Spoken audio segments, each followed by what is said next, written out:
All right, guys, pictures up. Pictures up. Pictures up. Let's roll sound. Rolling. Rolling. Sound speeds. Camera speeds. 2. Awesome. Take 2. Mark. Set. And action.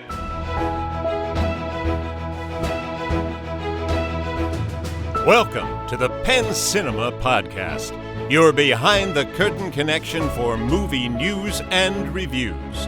Now here are your hosts, Penn Ketchum and David Moulton. Oh, welcome to the show. I'm David Moulton. Let's go. And I'm Penn Ketchum. What's up? No, let's go for real. Let's go.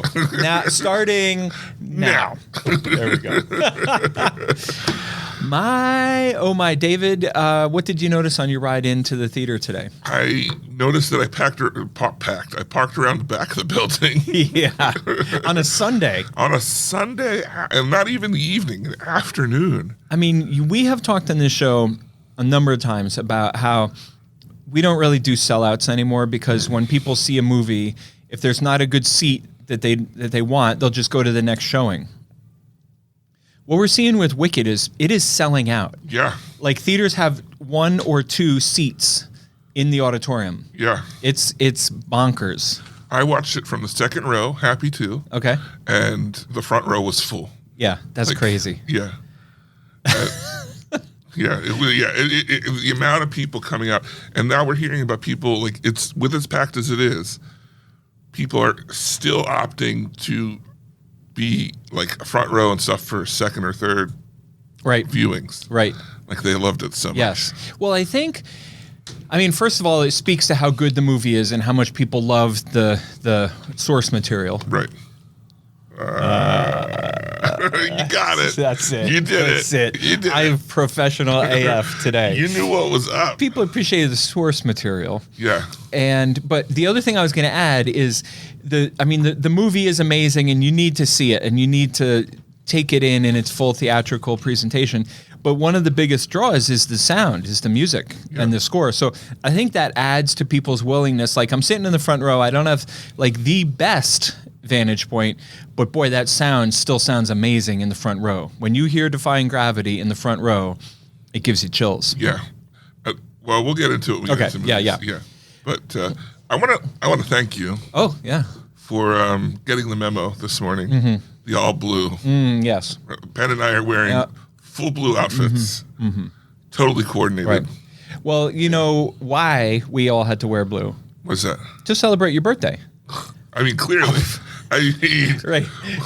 Yeah. We had a secret staff meeting. Mm-hmm. I was there, but yeah. Right. But they're like, don't tell David. I was like, what? We put something Dune related on the table in front of David, so we knew we had the room to ourselves. I was spaced out. He wasn't there.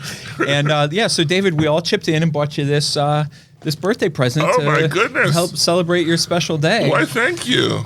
Luckily, there was about 23 of us to chip in. That's how I could afford it. Well, thank how goodness. We could afford this big spend. But now I have to figure out why the 24th person didn't chip in. Well, we have 24 people. I didn't want to get into that on air, David. I didn't know if you wanted to air that dirty laundry. This is awesome. It was wrapped. Yeah, it was wrapped. And I opened it very meticulously. Yeah. We could have used that wrapping paper again. Okay, for Mom. Next year. Okay, Mom. It's a Lego Creator 3-in-1 set. You know what I should have done? I should have saved the paper and then given it to somebody else. With it saying Happy Birthday, David. Because I wrote right on the package, Happy Birthday, David. Just cross out the name. Or cross the whole thing out and write Merry Christmas. Thank you. This is, for 6 and up. And I felt like you could stretch. Well, I mean, I might be able to do it. It's a dragon that could be a chicken, that could be a fish. But I love the eyes on it. I do too. It's like these big cartoony eyes. So it's not like a realistic dragon. Right. Come on. What is? Right. Or a chicken or a fish. Thank you. I'm legit. I think I'm going to do the dragon. It is a 3-in-1 puzzle set, and it is nothing fancy. No, it's just intended as a token to acknowledge your birthday. Yeah. We appreciate you, and I couldn't put my finger on it until you said the eye. Yeah. And I saw it and I was like, that's the one. He's got big chunky hands too. Yeah. Like I'm totally going to put it together because I love to do that kind of stuff. So thank you very much.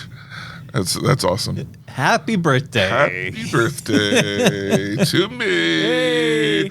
And unfortunately, that's almost the only news we have this week. Almost. I mean, not much news is more important than that when you really get down to it. And should we take the moment? Should we take the while we're on birthdays? Yeah.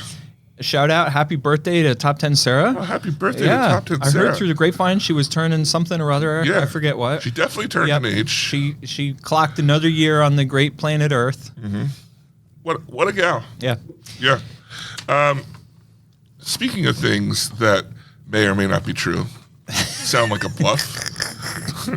Josh Brolin says, if Denis Villeneuve does not get an Oscar nomination for Dune Part 2, he's going to quit acting. To which I reply, well, he had a good run. I don't think he gets it for Dune Part 2. There's no way. Yeah. I don't think. I mean, maybe he said a nomination. Right. That's the only thing that makes me feel like he has a chance. I think it's realistic to say that Denis Villeneuve could get a nomination. Yeah. It's unrealistic to say That he's going to win. Yeah. Yeah. Yeah. I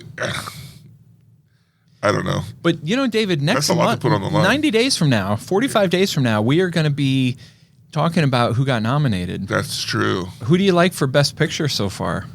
I mean, my Best Picture. It's the Taxi Driver movie. Yeah, I love Daddy-O so much. Daddy-O, yeah. I don't think it's going to even be nominated for it.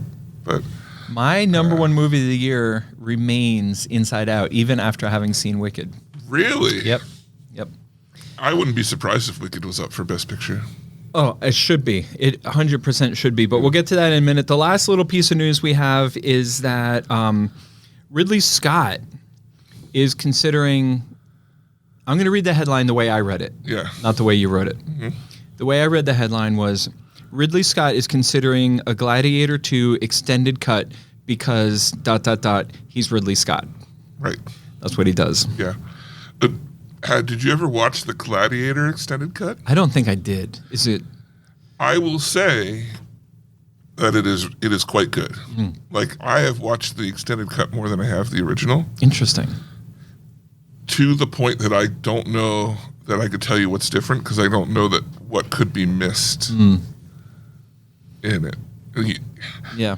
It was such a masterful extended edition. Right. It's not very much longer. I think it's like 20 minutes or something.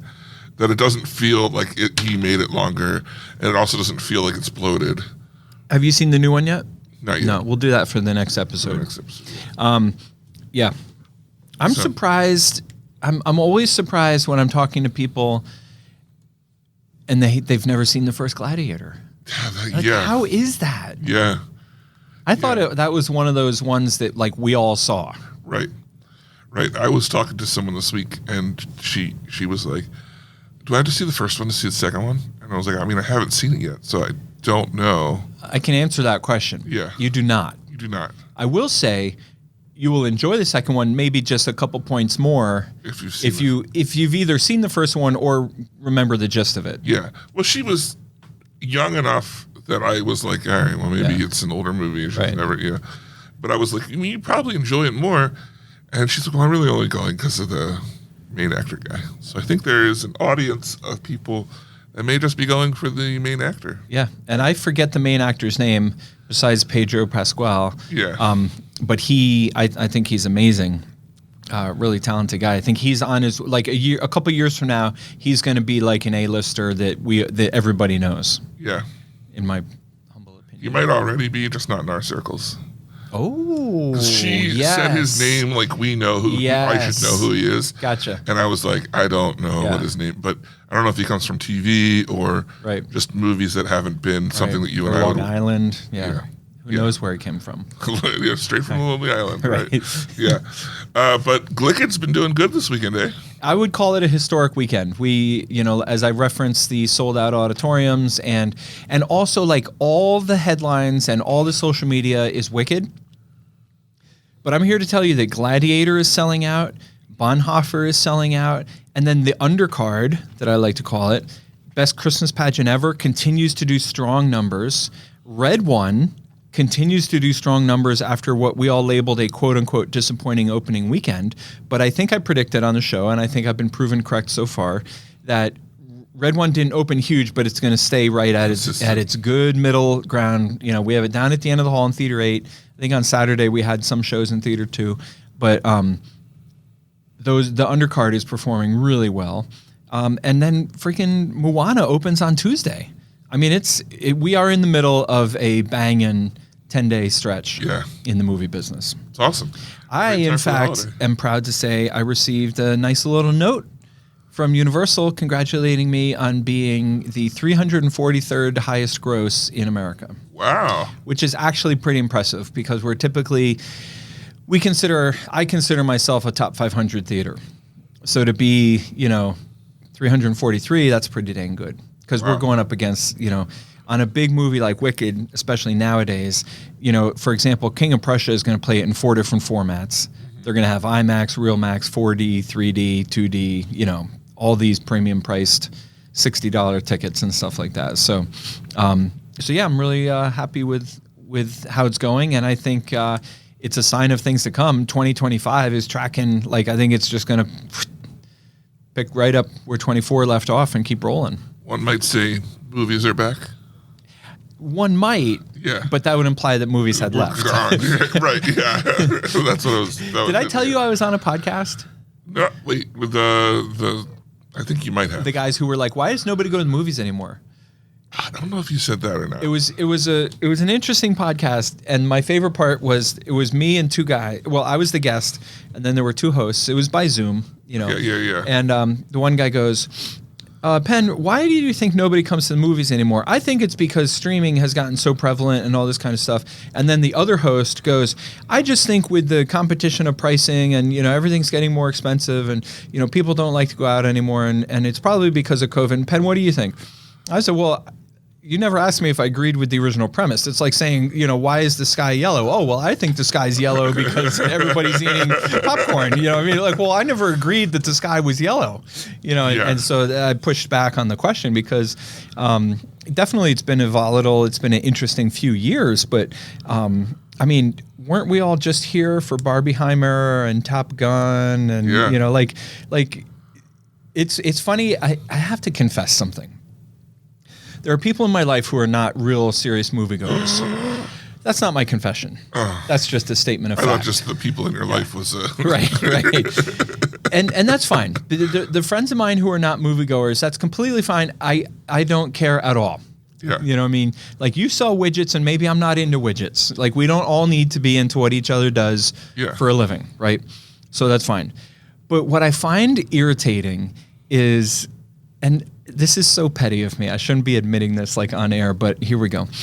What I find irritating is people who want nothing to do with the movies all year long. And then because they have some passionate connection to the source material, now all of a sudden they're the number one fan. They're going to come see Wicked and, they act like, this is the greatest thing ever. And this is why we love, and I'm like, well, where have you been all year? You know what I mean? Come on. Do you really like this? Right. Right. And it's all well and good, and I would never say anything to any of them because I'm not a jerk. But I was there have been a couple people who have been over the top, excited about something, and I'm like, you're not a moviegoer. Come on.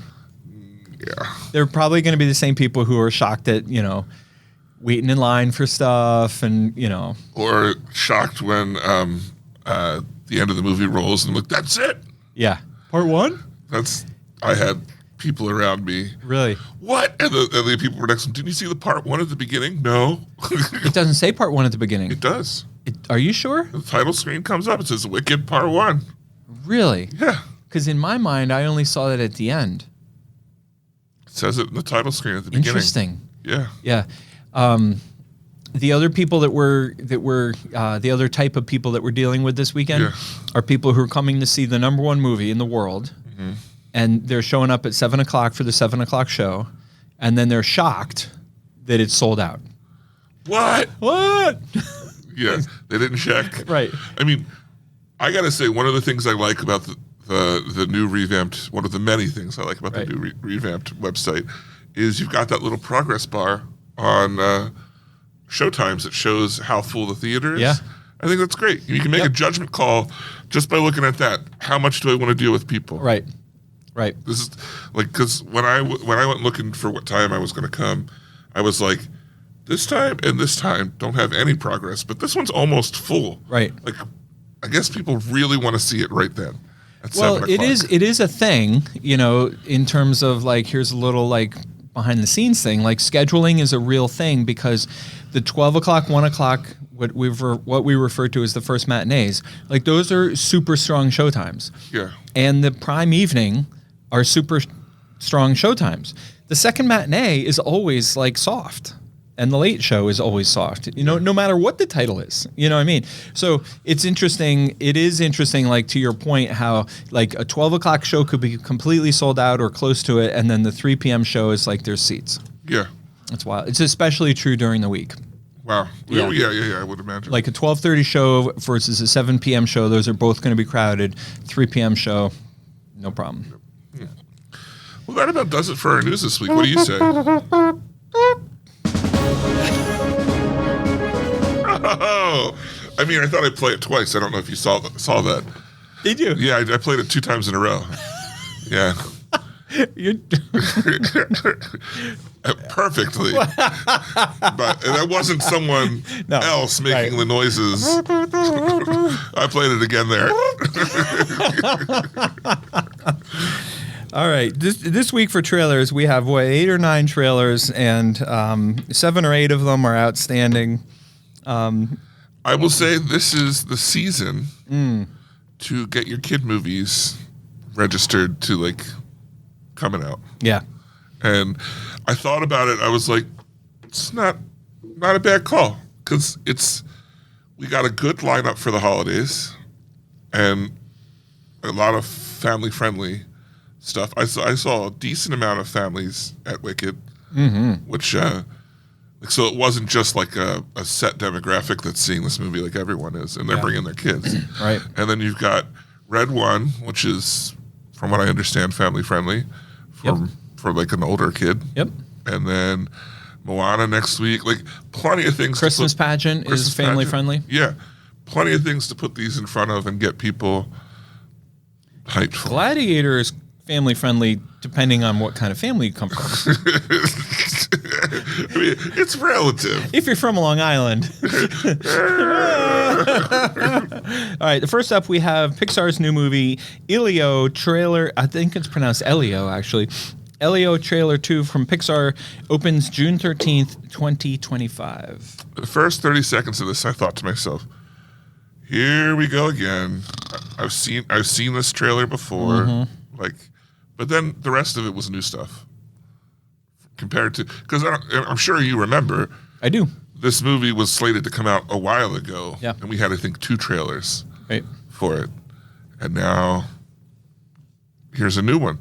It still looks great. I think it looks like a good Pixar movie. Yeah. And I commend them for pulling it off and not letting it go to streaming when they were like shoving all of Pixar stuff on streaming. I completely agree on all counts. Yeah. Next up, we have The Bad Guys 2 opening in August of next year, which makes me feel like this is awfully early to be dropping a trailer, but I feel like they're just marking their turf. Yeah. They're throwing a stake down. I thought this looked great. Yeah. Did you see the first one? I thought you did. I did. Yeah. I saw this one, I believe, in Ephrata. Yeah. I might be wrong, but I think I did. I know I saw it. Right. I didn't see it, but this trailer, just like the first one, I thought was funny. Yeah. Like, it makes me think, maybe I should watch the first one. Yeah. I mean, I probably won't, but maybe I will. Next up, we have the week's most controversy, as Jon Stewart. Isn't it Jon Stewart? Who says controversy? It's not, it's not Jon Stewart. It's Jimmy Fallon. I think it's Jimmy Fallon. Okay. How to Train Your Dragon gets a live-action adaptation, and in the spirit of 2024, Disney and Paramount are going to open up 2 gigantic movies on the same day again next year because nobody learned from this year. Perfect. And then the live action How to Train Your Dragon, Pissing Off Frodo, opens on June 13th, 2025, the exact same day as Elio from Pixar. Why is this needed is the question. But then you follow that up with, why does it look so good for something that's not needed? Visually good. Yeah, I always hate that question, why is this needed? Like, why are you needed? You know what I mean? Like, we're not needed. There's nothing that we're playing here that is needed. You know what I mean? Like, why do we need a new Wicked? There's a perfectly good show on Broadway. All you got to do is pay $600 a ticket and a $5,000 hotel room and drive 3 hours to New York City and see it right there. You know what I was thinking during the Mufasa trailer before Wicked?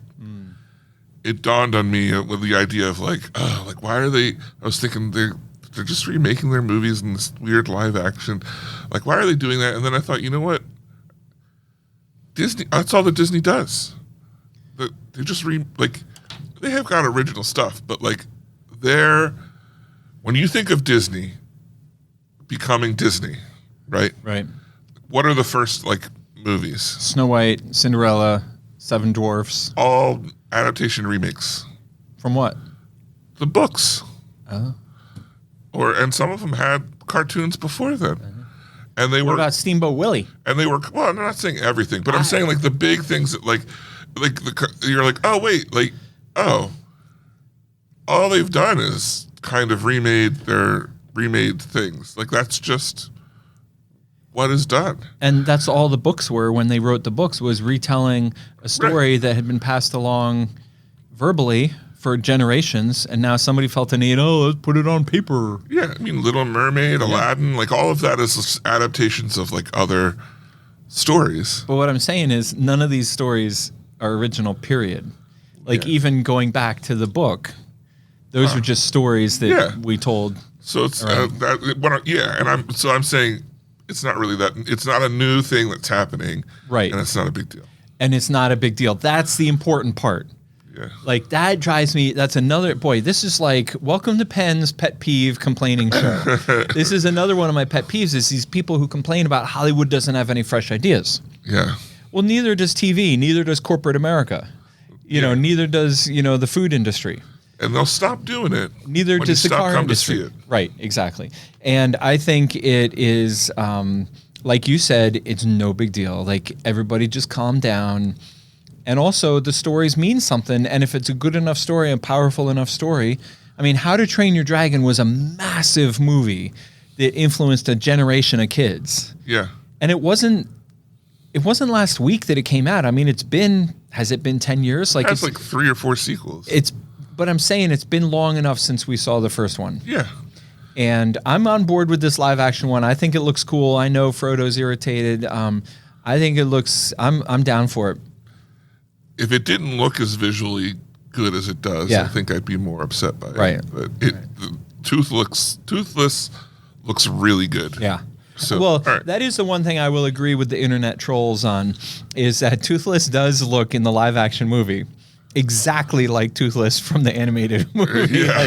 You can't tell which one's which. It's not like it's a realistic dragon like this Lego set. Right. They should have used a real dragon. Right. Why didn't they? Well, it's about how to train one. Right. Yeah. I mean, if you know how to train one, then why don't you just use one? Yeah, no big deal. David, this is why we should be in charge of these movies. Can you imagine if they would have redone it, but the dragons look like Game of Thrones dragons? Yes. It's actually scary. And they torched everybody. I want an R-rated How to Train Your Dragon gone wrong. I want the wheels to come off. Yeah. I mean, that's Toothless turn. He may be toothless, but he does breathe fire. And he burns the whole village down. Give it enough time. And at the end, he lands on top of one of the kids, squashes them. It's like the Popeye movie coming out. What Popeye movie coming out? I almost put the trailer on there this week, but I knew that it's never going to show its face here. So, but you know how they've made a Steamboat Willie and a Winnie the Pooh, and a Peter Pan that are all horror movies. Oh, right. Their next one is Popeye. Yeah. You know what I do want for real? Yeah. I'm going to change the subject from bullshit to actual movies. What? I want a feature-length animated Steamboat Willie movie. Well, go ahead and make it. It's creatively free right now. Feature-length animated Steamboat Willie. You heard it here first. All right, next up is a softcore porn movie called Parthenope from A24 that opens in This February. is my trailer of the week. Okay. And I don't think I would not say it's not as softcore porn as Honora. Right. I will agree with that. And it's got Gary Oldman in it. He's great. Yeah, this movie looks really good. Tell us about the plot. The plot is there's a beautiful young Italian woman who is like Awkwardly gorgeous, and everyone loves looking at her. much like us. Yeah, it was very relatable. That's why it's my top trailer of the week. And I wonder if people are looking at us. Never mind. Go ahead. and basically, it's just like couldn't quite get. She wants to spend time with Gary Oldman, but he's like, I'm too old for you. Yeah. I don't know if they strike up a friendship or something more, but there's also two boys her age that are like vying for her at the same time, and she manipulates them. It's just about So This is the only movie on the list that is like live action, real deal movie. yes, yeah. I think Well, except for Homestead. I think it looks like an A24 movie that I want to see. Yeah, it looks good. All right. Next up, we have Valiant 1, which this is about a helicopter crashing, right? Am I thinking of that right? Oh yeah, soldiers. Yeah, It's a helicopter full of American soldiers that crashes in North Korea. So they call for help, and they're like, nobody's coming because we're behind enemy lines in North Korea. Right.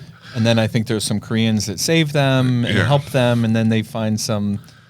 This movie looked like something that you would see on not even a major streaming service, like Freebie or whatever the ones that it's a movie made to have commercials. Hulu, not Hulu. Hulu, yeah. This did not look like it was worth my time. The next trailer really surprised me because I've been looking at the poster of it. I have it. Tickets are on sale now. It's called Homestead. It opens on 12/20, December 20th, and it's from Angel Studios, and it has a picture of a cowboy on the poster. Yeah, this looks horrible. And I always thought to myself, this is going to be like another like farming finds Jesus in the cornfields type of movie. But it's instead it's an apocalyptic finds It's Jesus an movie. apocalyptic. I don't know. I think the movie looks better than I thought it was going to be. I was waiting for the drop. Yeah, there's no drop. And there was no drop. I was Right. waiting for it to get real hyped up, and they'd be like, if we just read our Bibles, then the apocalypse is livable. Angel Studios is what it is. Yeah. But they are not. They make good movies, and they are not like in your face. Like they don't make Bible movies, in my opinion. It's always in there somewhere, though. Oh yeah, I mean they're Angel Studios, but they're not gonna, Yeah. I don't know. This movie it comes out with Sonic and Mufasa, so Probably perform well here. the Christmas dynamic is going to be exactly like the Thanksgiving dynamic. Where Thanksgiving we have Wicked, Gladiator, Moana, and Bonhoeffer. Yeah. Bonhoeffer is the current Angel Studios massive hit. And on Christmas we're going to have Sonic, Mufasa, and Homestead, which is already selling out. Wow. In our biggest theater. Wow. So there's that. Next up is my movie of the week. Yeah? I'm surprised it's Really? not yours. It comes from the minds behind Intellectual Property Man. Yeah. It's from the producers of IP, a movie called The Prosecutor. It looks this is my runner-up for sure. This movie looks off the charts. And I have to say, I watched, I don't want to keep talking about it because we're going to review it on our next episode, but I have seen Gladiator, and I intend to watch it again. And it got me really hyped up, and it reminded me that I do love a good, like, just all-out action movie. Yeah. Yeah. And this is Donnie Yen Yep. doing his Donnie Yen things. He's a lawyer who gets wrapped up in the case, people trying to kill his client. And the action looks amazing. and it looks funny. Like I love at the end of the trailer, he's like, "You better hurry up! Your guy's getting beat up by 100 guys," and he's kicking their butts. He's like, "I mean, he's beating up 100 guys." 100 guys. Yeah, it's called The Prosecutor. Check it out. I'm gonna do. This is one of those movies, and this has happened on this show before. Because of watching the trailer, I'm gonna figure out who's distributing it and try to get it in Lidditz. It's We USA. We Go USA Entertainment. That's it. Yeah, We Go USA, whatever. Yeah. Next up, we have a Minecraft movie. Got a full official trailer with more of the backstory to Jack Black's character and a lot more visuals of what the world in Minecraft looks like. Doesn't look as bad as the first trailer, I'll say that, but doesn't look good either. When does this come out? Summer, I think. Spring. I would generally agree with your assessment. This movie's going to be big. The movie's going to be huge. Yeah. It has Jack Black and who's the other big star? There's another big Jason Momoa. Jason Momoa, who he's like Gamer of the Year 1989. I hardly even think about it. I don't like to think about it. Right? That was great. I think this movie looks like good. I mean, you and I are not the target audience. No. I'm certainly not the target audience. I miss the game. I've never played Minecraft, but I'm aware that it's huge. Yeah. One of the most iconic games ever. And I thought the beginning of the trailer made perfect. Like, it was a great way to set up how you get into like how the miner guy played by Jack Black, like it was just a cute touch, a good touch, a nice touch. It made the movie approachable and I don't know. I'm probably going to watch this when it comes out. Yeah. I think some of the visuals like really hit if you know the game, but then there's also like a difficulty in collecting thing to the game. And I think it's just funny how they walk into his room and they just start using stuff. Yeah. And he uses the one thing. He's like, "Thanks, that was just the only one I ever had." So yeah. Anyway. You're going to have to walk us through the night of the Zoopocalypse. I watched the first 15 seconds and then went running to go record a podcast. Wow, that's crazy. Yeah. That's crazy. This is another Dream. I don't think it's DreamWorks, but it's DreamWorks-esque animation kids movie. It's 100% not DreamWorks. Right. But it's got their style, which is like, I'm not saying it's bad, but it's just not Pixar. But it's modern. Are we sure that this movie is coming to theaters? I think it says coming to theaters at the end. Okay. Pretty sure I checked. Anyway, it's a kids movie about a zoo, and some sort of meteor lands and starts infecting the animals a la zombie mutant style, and the other animals are trying to survive the night of the mutants or whatever. And it is a theatrical release in March. Yeah. Yeah. It's clearly not for us, but it's more not for us in the way that like you and I might watch a Pixar movie that's not for us and still enjoy it. Yeah. This is just for a demographic. This is from a studio called Viva Pictures. Yeah. Which I've never heard of. Have you ever heard of it? No. Yeah. I will say it doesn't look like for a kids movie. Yeah. It doesn't look bad. It stars David Harbour from Stranger Things. Okay. Is that the name of the show? Yeah. Stranger Things? He's also Strange Red Things. Guardian, who you love so much. Yes. Yes. So, yeah, that is... Right. So my trailer of the week is The Prosecutor, and David's trailer of the week is Parthenope. It's Parthenope. Parthenope. Yeah. Sorry, David.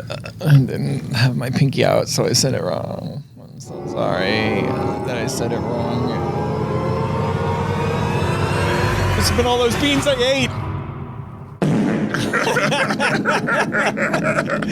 That's going to be my new thing. I'm going to try to time an expression just in time just before that. Just before it. Yep.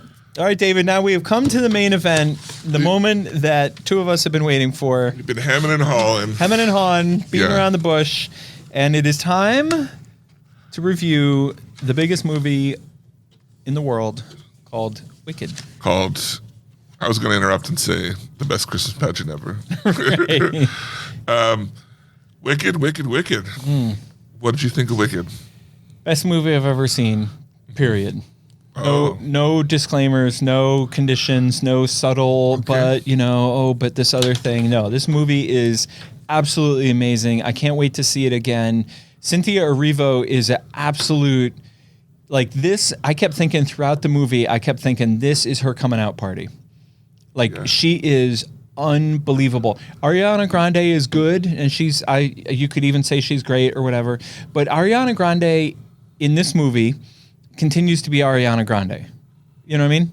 Mm-hmm. And she's great.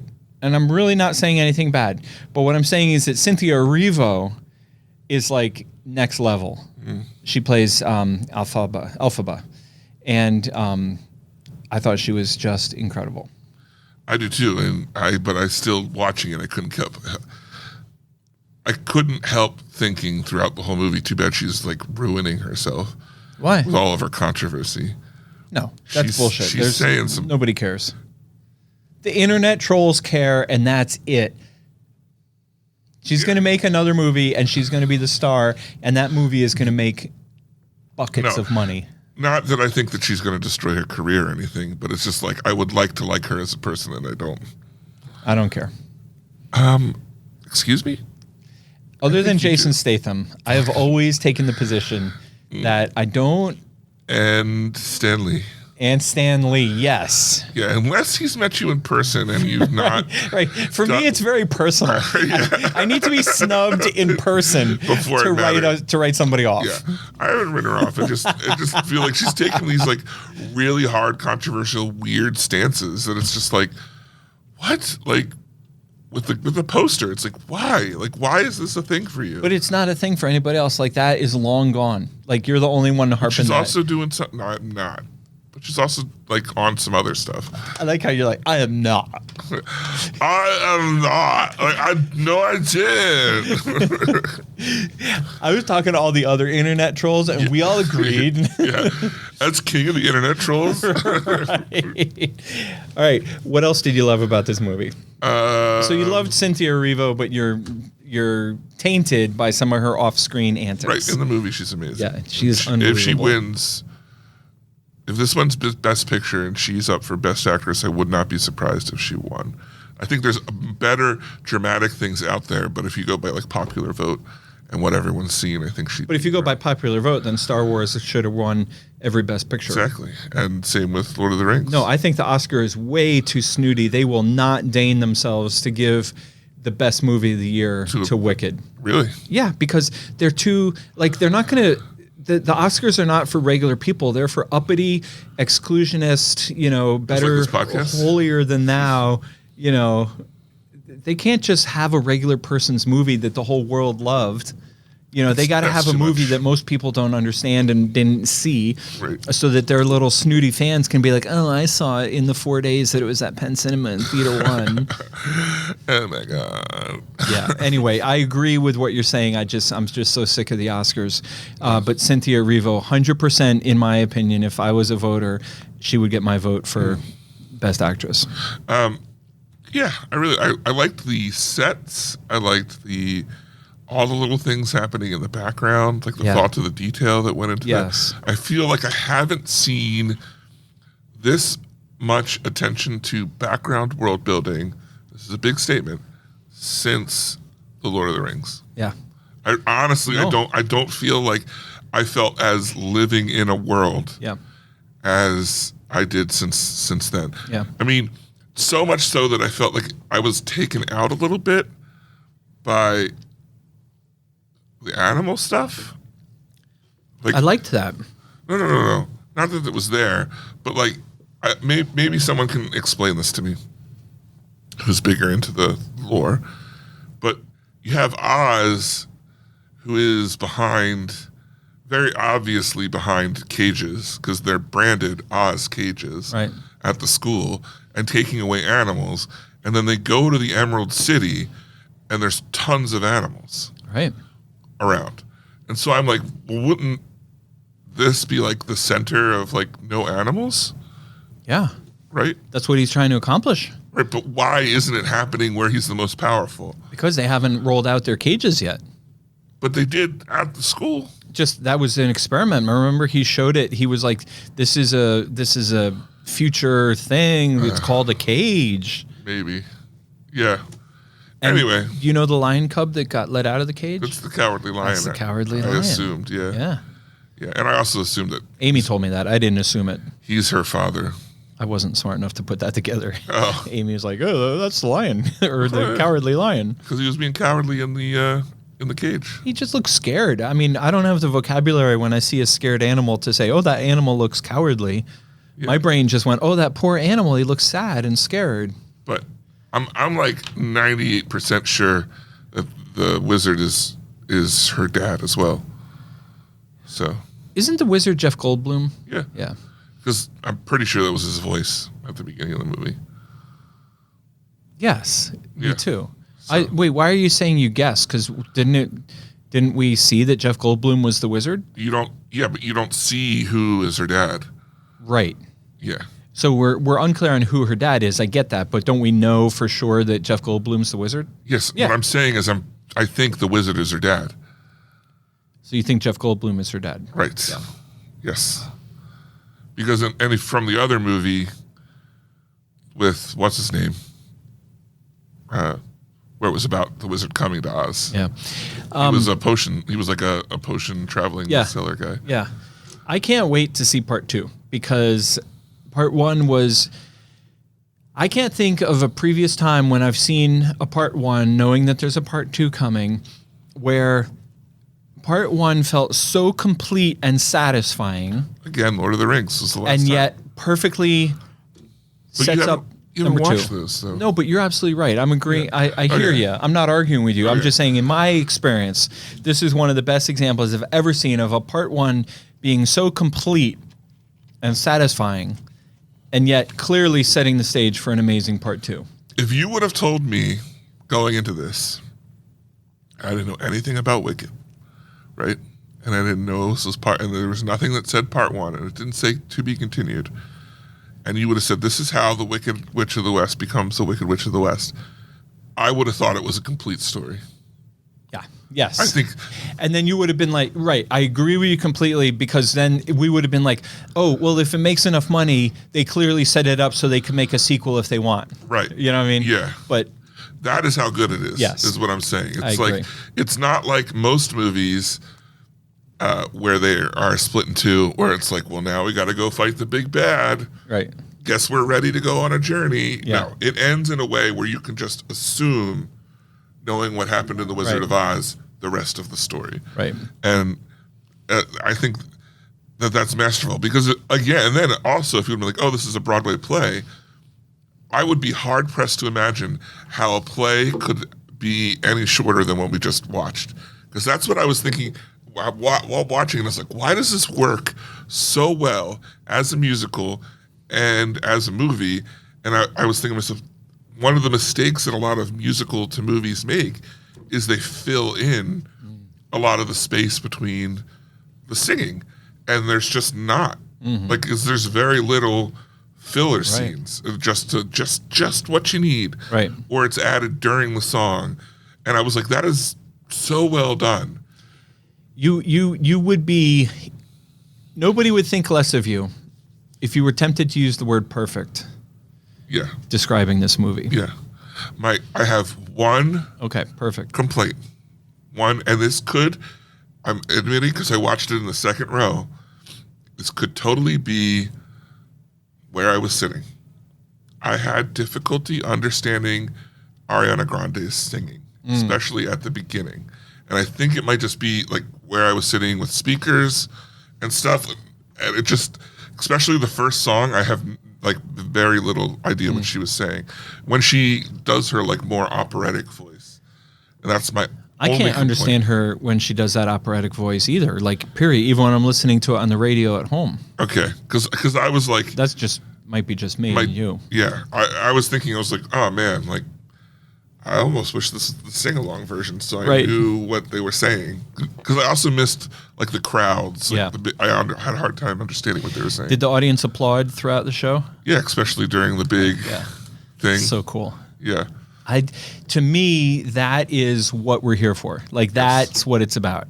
You know, it transcends, it's the ultimate shared experience, Yeah. you know. It was very good. I liked it. I thought it was the best movie I've ever seen. Yeah, same here. Yeah. I can't wait to see it again. And also, how about this? I don't know if you shared this thought or not, but I made a wisecrack about how difficult it is to see Broadway shows. I'd love to see this on Broadway. I mean, I saw it years ago, but I'd love, watching the movie made me want to go see it again. Yeah, I'd like to see it actually as a performance. Yeah. All right. Well, next week we're taking off for the holidays. For the big gobble. But we will be back the following weekend with a review of Gladiator. Gladiator 2. Dos Gladios. Ghost Gladiosos, por favor. Yeah. All right. Mas arriba. Mas arriba. I don't know what that means. And also, I don't know what's Spanish have to do with Gladiator. I don't know. I should be speaking Latin. Yeah, that's what I'm If saying. I was you, I would be like, hey, Penn, you want to impress me? Hit me with some Latin. Yeah, do it. Strength and honor. Docioso Gladiosor 18. Esse quam videri. Yeah. All right, let's move on to listener feedback, questions, comments, so forth and so on. Can I take the first one? Yeah, please. Or were you drawing a breath? Please, no. The reason why I want to take the first one is because I wanted to mention that I had the pleasure of bumping into one of our best listeners at an IMAX screening of Wicked. And I'm referring, of course, to Trailer Master Jason, who was in to see Wicked. And anyway, he also wrote in. So he went and saw the movie, and then he wrote in and he said, did you hear any feedback or confusion of this being part 1? I saw a couple of people look at each other during the Wednesday IMAX release when they displayed the title card and added the part 1. But I think the ending was so strong and powerful, it feels like a satisfying ending and doesn't feel weird to end there. Yeah. I mean, we've been talking about that. And you said, we just talked about it a few minutes ago, but you said there were some people that were confused. Mm-hmm. I haven't really heard anything about that. I don't think there's anyone there's a difference between being confused and mad and being confused and being like, oh man. Being like a little surprised, like, yeah. Yeah. And I think it's more the surprise.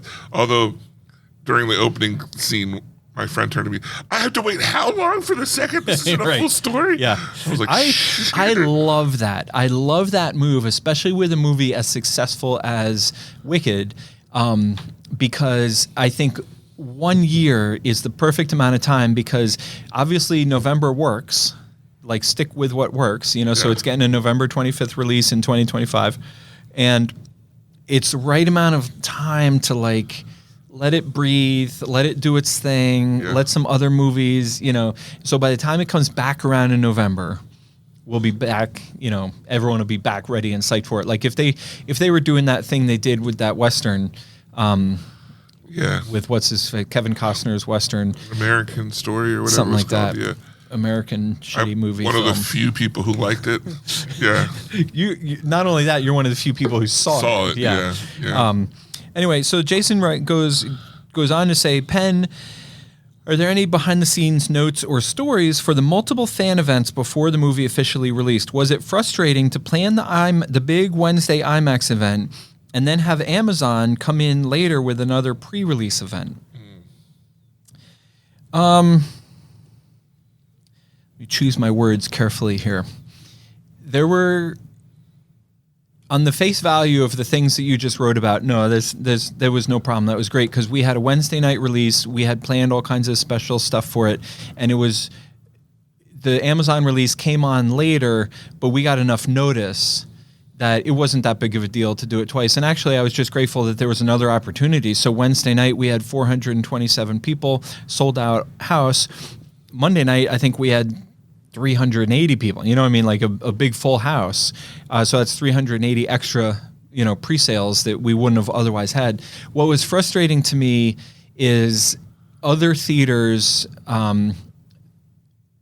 were able to, so I was only able to show this movie in IMAX, but those theaters who didn't have an IMAX, they had to show it in 3D. So like at our Huntington Valley location, we had it in 3D. And of course it all sold out. And what I found out literally on Wednesday was that a lot of other theaters were adding additional shows like after the sold out 7:00 show. What? So I could have run it at 7:00 in IMAX and then had a 3D show at 7:15. And if I wanted another 3D show at 7:30, but literally nobody told me this. And I feel like it really was frustrating for me because other theaters, which, by the way, I looked up and they weren't even sold out. They weren't even close to being sold out. I looked at one theater for a 7 p.m. show at around 6:15 p.m. and they were only at 40% capacity. And they had a 7 o'clock and an 8 o'clock, and the 7 o'clock was only at 40%. Wasn't even halfway full, and they already had an overflow theater. So I was frustrated with that, and I think that people across the distribution and exhibition industries would agree that the rollout was frustrating, discombobulated, not especially well done. But the funny thing about this business is the movie is making trillions of dollars, so everybody's going to forget that and be happy. And I'll be the only one that has a sore ass for a few days. And actually, I'm already over it. But that was the only frustrating piece. Was I felt like my hands were a little bit tied in dealing with the sold out. Like, for example, we had a sneak peek of Best Christmas Pageant a few weeks ago. Yeah, and I had it at 4 o'clock and 7 o'clock, and then I got the word that I could do overflow theaters. So I ended up showing 6 showtimes that day, in our 2 biggest theaters. And that's an example of like a really well organized, kudos to Lionsgate for, a really well done release, and we served like 800 people instead of 200 people, right? Or whatever it was.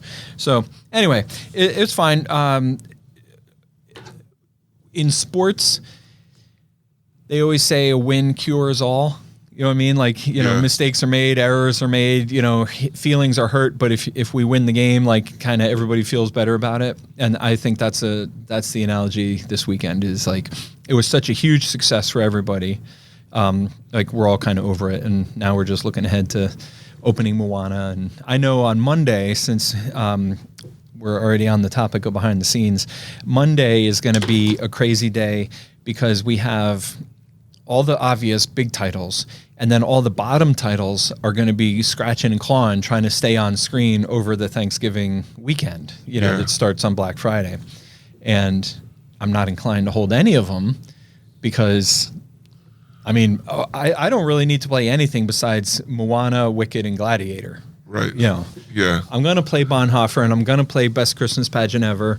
And even, there's another one, even a red one. And if I could just play those 6 or 7 titles, like that's all I need. That's all you need. Yeah. So. Wow.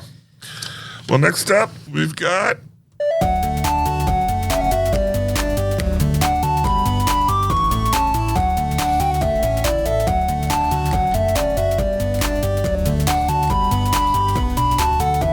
What a dancer. I think next time you should play the long version. Yeah, that was too short, honestly. Frodo writes in. And this Did she write in? Well, this is how you know that Frodo's pissed. Because usually Frodo waxes poetically and we love it. But this time she was like, she just sent us a comic strip and was like, I think you guys understand how I feel. And it was just a funny jab of like how nobody needs or wants the live action remakes of beloved animated stuff. Suffice it to say, and now I feel like you and Frodo are on the same page, and oftentimes you understand what she's saying more clearly than I do. Mm-hmm. So correct me if I'm wrong. Suffice it to say, Frodo is not on board with the live action How to Train Your Dragon. I think is that what we're saying here? You may have hit the nail on the head. you did it. What's up? So thank you, Frodo, for sending that. I did have a good chuckle. Yeah, we all did. And so that brings us to the biggest question of the day. And that is for me to say, Penn, what's up with you?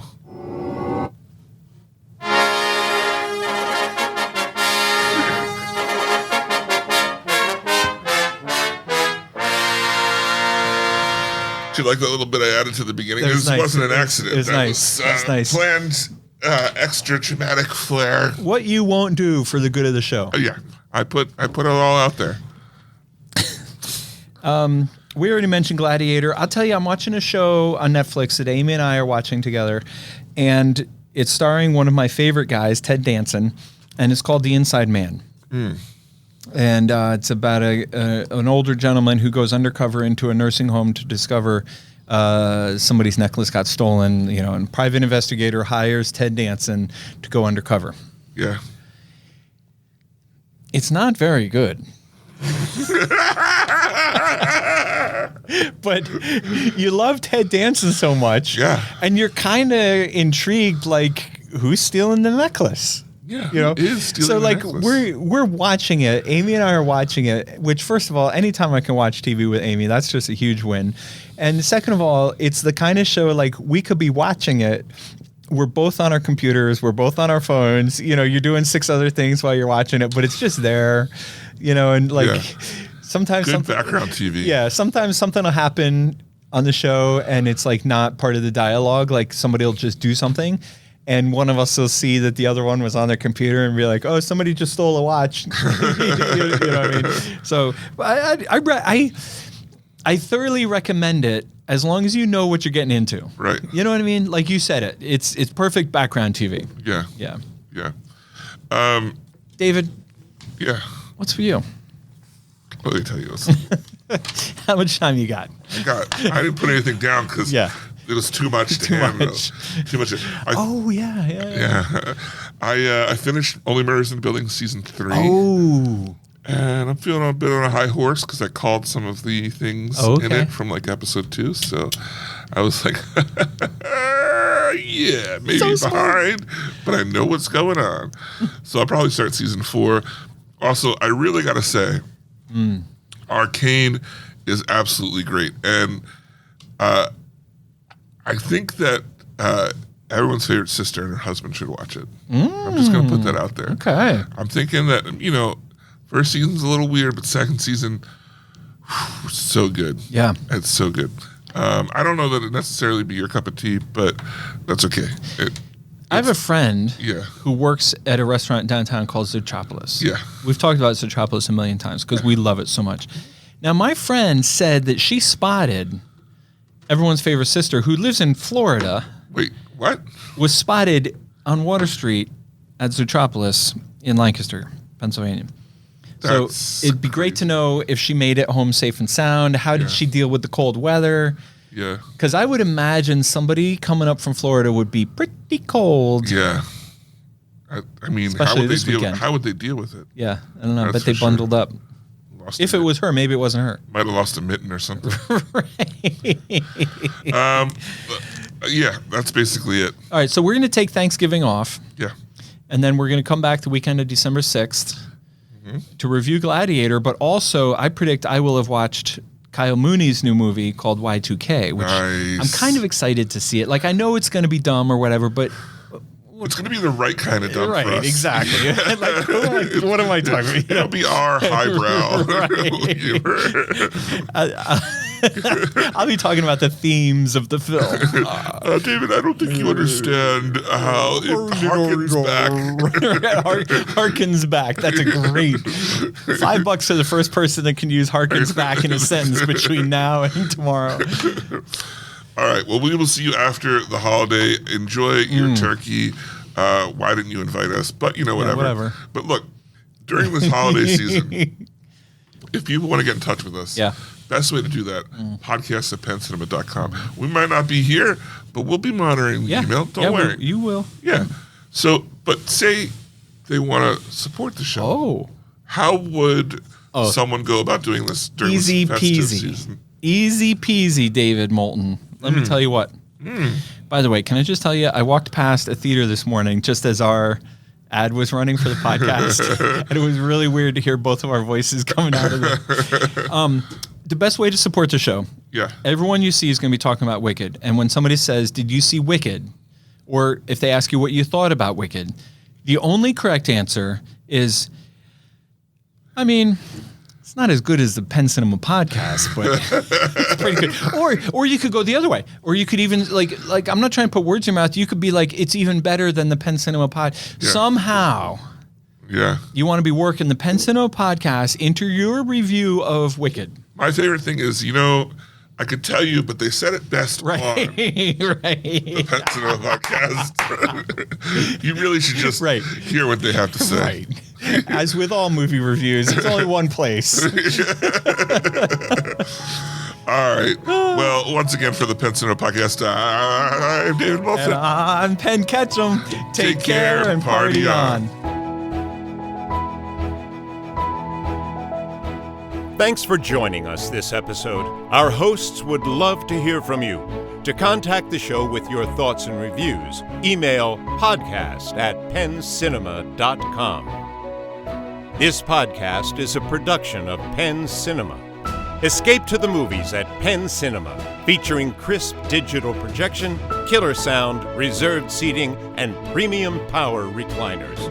With locations in Lancaster, Pennsylvania, Wilmington, Delaware, and Huntington Valley, Pennsylvania.